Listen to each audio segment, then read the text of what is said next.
I was reading a story that you were 50-50 going to be a doctor at one point. Yes. And I actually have a question about that story.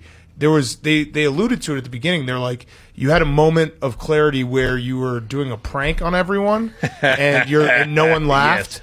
Yes. What was the prank? They didn't say the prank.